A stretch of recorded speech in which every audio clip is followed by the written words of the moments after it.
시청자 여러분 안녕하십니까? VOA 뉴스투데이 시작합니다. 북한이 지난 1일 닷새 만에 또다시 탄도미사일을 발사한 것을 놓고 유엔이 명백한 국제법 위반이라며 비판했습니다. 유럽연합과 영국 등 국제사회는 북한의 긴장을 고조시키지 말고 건설적인 대화에 나설 것을 촉구했습니다. 첫 소식 조상진 기자가 보도합니다. 북한이 신형 전술 탄도미사일 화성포 11다 4.5 시험 발사를 성공적으로 진행했다며 지난 1일 발사한 탄도미사일의 성공을 주장했습니다. 북한 대외관용 조선중앙통신은 2일 이같이 밝히고 신형 미사일은 4.5톤급 초대형 탄두를 장착하는 전술 탄도미사일이라고 보도했습니다. 한국 군 당국은 북한의 이 같은 발표가 기만일 가능성이 크다고 보고 있습니다. 앞서 한국합동참모본부는 지난 1일 북한이 황해남도 장현 일대에서 동북 방향으로 탄도미사일 2발을 각각 발사했다고 밝혔으며 북한의 이번 탄도미사일 도발은 지난달 26일 발사 이후 닷새 만입니다. 또다시 이어진 북한의 미사일 발사에 대해 유엔은 한반도 상황에 우려를 표하며 북한의 긴장 완화를 촉구했습니다. 유엔 사무총장 대변인실은 2일 VOA에 관련 논평 요청에 탄도미사일 기술을 이용한 북한의 지속적인 미사일 발사는 관련 안보리 결의에 대한 명백한 위반이라고 강조했습니다. 그러면서 사무총장은 한반도 상황을 여전히 우려하고 있으며 일관되게 긴장 완화와 관련 안보리 결의의 완전한 이행, 대화에 도움이 되는 환경 등을 촉구해왔다고 설명했습니다. 유럽연합 EU도 이날 성명을 내고 북한의 탄도미사일 발사를 강력히 규탄했습니다. 특히 북한의 영내 및 국제 평화와 안보를 위협하는 모든 불법 행위를 중단할 것과 완전하고 검증 가능하며 되돌릴 수 없는 비핵화에 나설 것을 촉구했습니다. 또 북러 간 협력 심화를 심각하게 우려한다면서 양국의 불법 무기 이전 중단을 강력하게 촉구한다고 말했습니다. 안보리 상임이사국인 영국도 이날 관련 성명을 통해 이번 북한의 탄도미사일 발사가 다수의 유엔 안보리 결의를 위반하는 또 다른 사례라는 점을 강조했습니다. 이어 북한의 도발을 중단하고 대화로 복귀해 비핵화를 향한 신뢰할 만한 조치에 나설 것을 강력히 촉구했습니다. 필리핀과 타이완 정부도 이날 성명을 내고 북한의 탄도미사일 발사를 규탄했습니다. 필리핀 외교부는 북한의 도발은 인도태평양 지역의 긴장을 유발하고 경제 발전과 평화, 안정을 저해한다고 지적했습니다. 타이완 외교부도 북한이 일주일도 채 안 돼 탄도미사일 2발을 발사하며 영내 긴장을 또다시 고조시켰다면서 규탄했습니다. 그러면서 타이완은 영내 자유와 안정, 번영을 수호하고 북한의 무모한 행동을 막기 위해 유사국들과 적극 협력해 나갈 것이라고 강조했습니다. VOA 뉴스 조상진입니다. 미국 국방부가 북한의 최근 탄도미사일 발사를 비판하며 이를 계속 심각하게 받아들일 것이라고 밝혔습니다.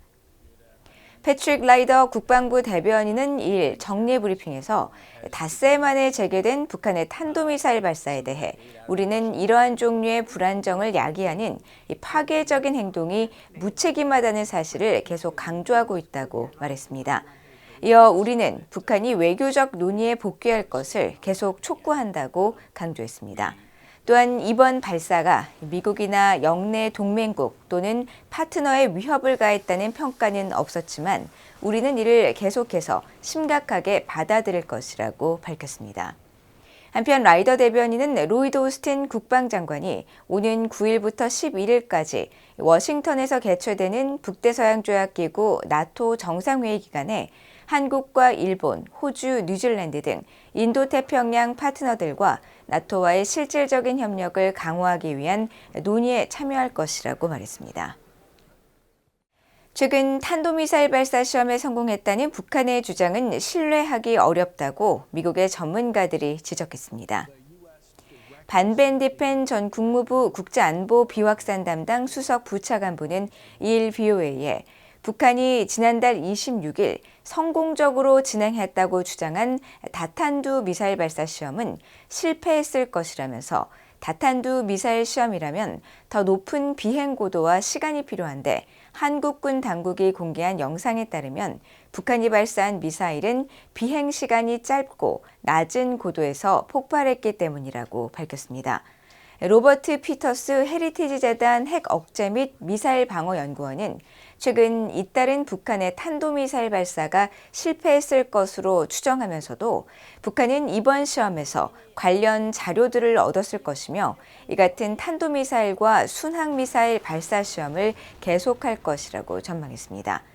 브루스 베넷 랜드연구소 선임연구원은 북한이 실패가 명확한 시험조차 성공이라고 주장하는 것은 김정은이 북한 내부의 여러 도전에 직면해 있으며 상당히 불안정한 상태라는 점을 방증한다면서 이 때문에 성과를 부풀리려는 것이라고 진단했습니다.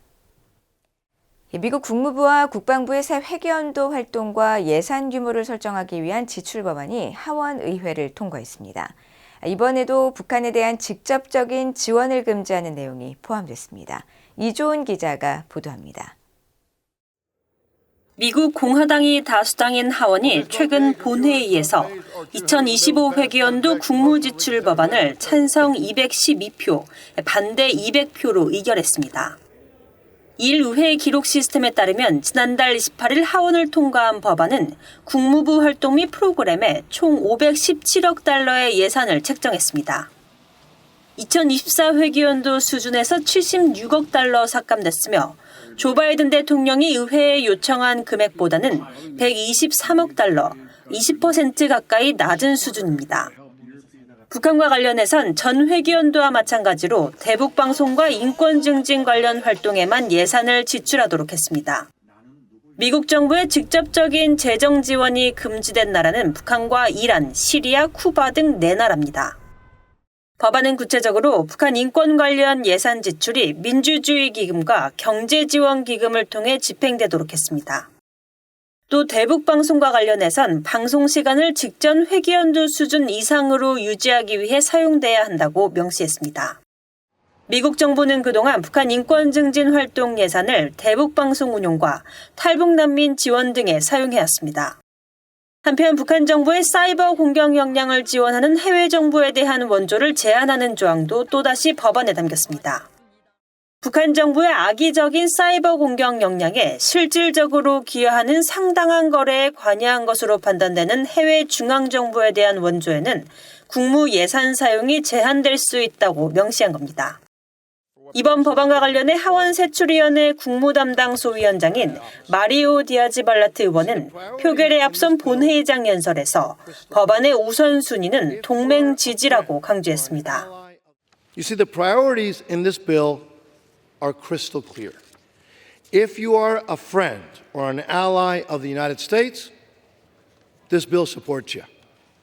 But if you are an adversary or are cozying up to our adversaries, and then frankly, nope, you're not going to like this bill. 한편 하원은 이날 국방부를 지원하기 위한 833억 달러 규모의 지출 법안도 찬성 217표, 반대 198표로 통과시켰습니다. 국방지출 법안 역시 부상하는 중국의 영내 영향력에 대응하고 이스라엘을 지원하는 데 중점을 뒀습니다. 북한과 관련해선 북한 내 미군 유해 수습과 신원 확인 관련 활동을 제외하곤 북한을 직접적으로 지원하는 데 예산을 사용하지 못하도록 했습니다. VOA 뉴스 이존입니다. 지난해 10월 7일 팔레스타인 무장정파 하마스가 이스라엘을 공격할 당시 피해를 입은 미국인들이 북한 등을 상대로 소송을 제기했습니다. 이 하마스의 무기와 땅굴 기술 등을 제공한 북한이 배상 책임을 져야 한다는 건데 손해배상 규모는 최소 40억 달러에 달합니다. 김영권 기자가 보도합니다. 팔레스타인 무장정파 하마스가 지난해 10월 북한 무기 등을 사용해 이스라엘을 기습 공격했습니다. 당시 희생자들은 약 1,200명으로 그들의 유가족과 부상자들이 미국 법원에 북한 등을 상대로 소송을 제기했습니다. 미국 워싱턴 DC 연방법원에 제출된 소장에 따르면 하마스의 공격으로 사망한 미국인 에이드리언 앤 네타의 유족 등은 당시 공격에 북한과 이란, 시리아 정권이 직간접적으로 연관됐다며 이들 나라들이 손해배상을 해야 한다고 주장했습니다. 원고엔 네타의 유족과 함께 다른 희생자와 가족, 부상자 등 130명이 이름을 올렸습니다. 소송인단 130명은 북한 등이 하마스 등 팔레스타인의 무장단체를 군사적으로 지원한 사실을 이번 소송의 주요 배경으로 설명했습니다.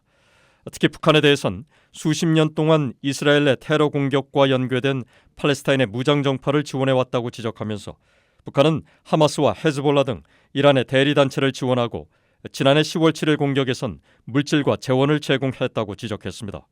이어 지난해 10월 7일 하마스의 이스라엘 공격 당시 북한의 유탄 발사기인 F-7이 다량으로 사용된 사실을 소장에 담았습니다.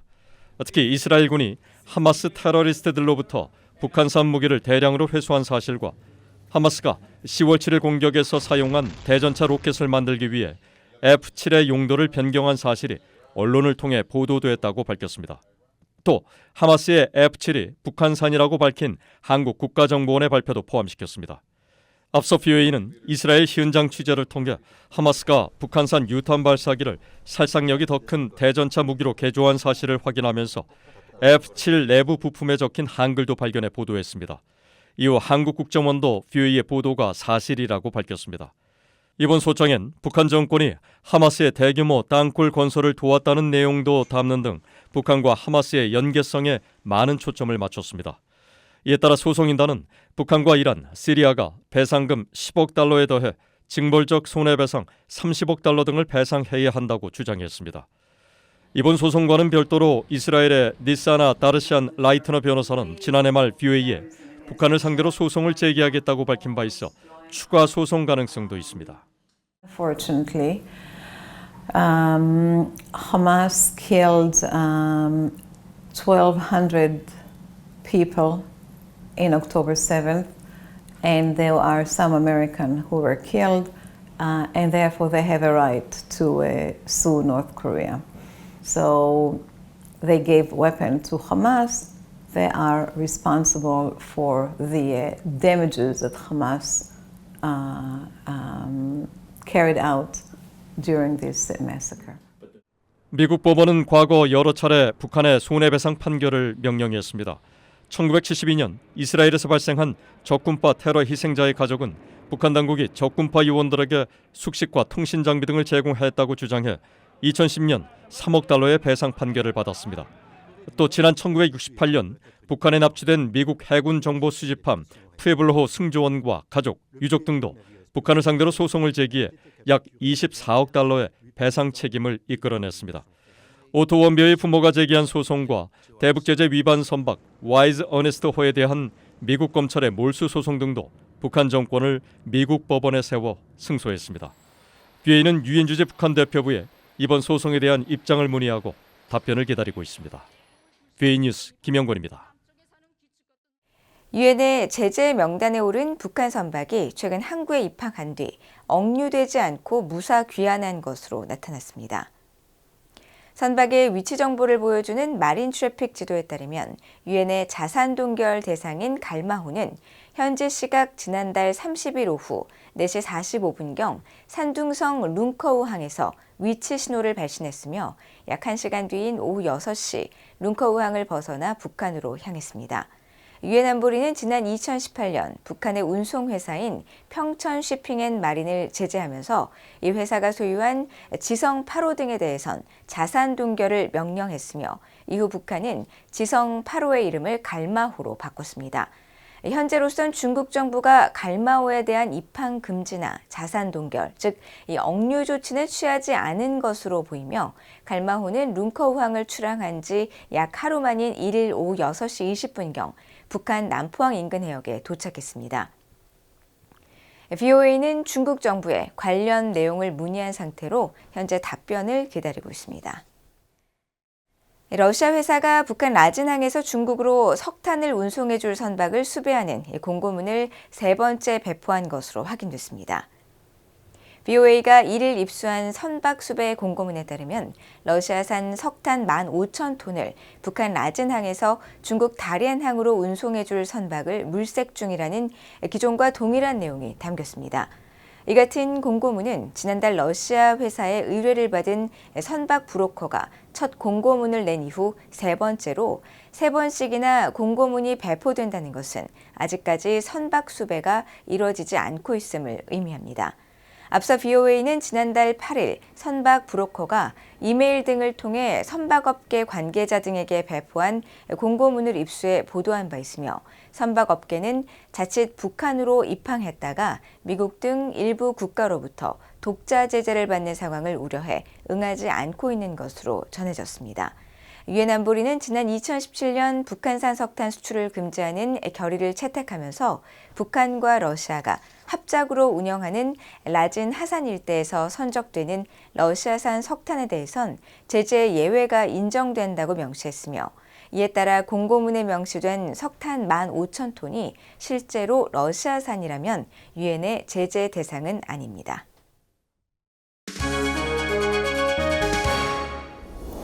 국제뉴스입니다. 미국 연방대법원이 지난 2020년 의사당 폭동과 관련해 기소된 도널드 트럼프 전 대통령의 사실상 면책특권을 인정하는 결정을 내린 데 대해 조 바이든 미국 대통령은 위험한 선례라고 비판했습니다. 바이든 대통령은 1일 대법원 판결 뒤 대국민 연설에서 이번 판결은 법치를 훼손하고 미국인들에게 끔찍한 해악을 끼쳤다면서 우리 모두는 법 앞에 평등하며 아무도 법 위에 있지 않고 이는 대통령도 마찬가지라고 강조했습니다. 대법원은 이날 2020년 대선 결과 뒤집기 시도 혐의와 관련해 트럼프 전 대통령이 제기한 면책특권 주장에 대해 전직 대통령은 재임 중 공식 행위에 대해 면책특권을 갖지만 비공식 행위에 대해선 면책특권이 없다며 하급심이 다시 판단하도록 했습니다. 앞서 트럼프 전 대통령은 2020년 당시 바이든 민주당 후보와의 대선 결과를 뒤집기 위해 지지자들이 의사당에 난입하도록 한 혐의로 연방검찰에 기소되자 대법원에 면책특권을 주장하는 소송을 제기했었습니다. 트럼프 전 대통령은 이날 대법원의 판결에 대해 헌법과 민주주의를 위한 큰 승리라며 미국인인 것이 자랑스럽다고 말했습니다. 러시아가 우크라이나의 한 비행장을 공습해 전투기 5대를 파괴했다고 러시아 국방부가 2일 밝혔습니다. 러시아 국방부는 이날 우크라이나 중부 폴타바 지역의 미르호로드 비행장을 겨냥해 이스칸데르 M 미사일을 발사해 우크라이나 수호이 27 전투기 5대를 파괴하고 2대를 손상시켰다고 주장했다고 로이터 통신 등 언론들이 보도했습니다. 러시아 국방부는 이날 미르호로드 비행장에서 연기와 화염이 오르는 모습을 담은 영상을 공개했지만 공격 시점을 밝히지 않았으며 공습으로 인한 피해에 대해서도 자세히 설명하지 않았습니다. 러시아군은 최근 미국이 제공하는 F-16 전투기들을 받을 준비를 하고 있는 우크라이나 공군 기지들을 겨냥해 공습을 지속하고 있습니다. 이스라엘군이 2일 가자지구 남부 여러 지역에 공격을 가해 최소 8명에서 9명이 사망하고 수십 명이 다쳤다고 팔레스타인 보건 당국자들이 밝혔습니다. AP통신은 팔레스타인 보건 관리들을 인용해 칸 유니스에서만 9명이 숨졌다고 전했고 로이터 통신은 가자지구 남부에서 최소 8명이 숨졌다고 이날 보도했습니다. 앞서 이스라엘군은 1일 팔레스타인 무장정파 하마스가 칸 유니스에서 이스라엘 정착촌을 향해 로켓 20발을 발사했다며 이에 대한 대응으로 이곳에 밤새 공습을 가했다고 밝혔고 칸 유니스 내 팔레스타인 민간인들에게 대피령을 내린 바 있습니다. 이스라엘군은 또 가자지구 남단 도시 라파를 집중 공습했으며 지상군은 가자지구 중부 지역에서 하마스 격퇴를 위한 작전을 수행했다면서 작전 수행 중 이스라엘군 병사 2명이 숨졌다고 밝혔습니다. 중국이 쿠바에서 미국을 상대로 도청과 위성 감시를 비롯한 첩보 활동 관련 시설을 꾸준히 확대하고 있다고 미국 전략국제연구소 CSIS가 분석했습니다. CSIS는 1일 공개한 보고서에서 쿠바에 중국과 연계된 것으로 보이는 도청기지가 설치된 것으로 알려진 가운데 미국 해군기지가 있는 관타나모에서 약 70마일 떨어진 곳에 새로운 시설이 건설 중인 것으로 나타났다고 밝혔습니다. 특히 수년간의 위성사진을 분석한 결과 쿠바가 최근 몇 년간 전자감시시설을 크게 업그레이드하고 확장한 사실을 확인했다면서 수도 아바나 인근 베후칼, 와하이, 칼라바사르 등 총 4곳에서 위성을 모니터하고 통신하도록 설계된 대형 안테나가 있다고 지적했습니다. CSIS는 쿠바에는 위성이 없기 때문에 이들 안테나는 상당한 규모의 우주 프로그램을 운용하고 있는 중국에 유용할 것이라면서 이 시설들의 활동 영향권에 미국 플로리다주의 군사시설들이 포함될 수 있다고 관측했습니다. 지금까지 국제뉴스였습니다. 이상으로 BOA 뉴스투데이를 모두 마칩니다. 시청해주신 여러분 고맙습니다.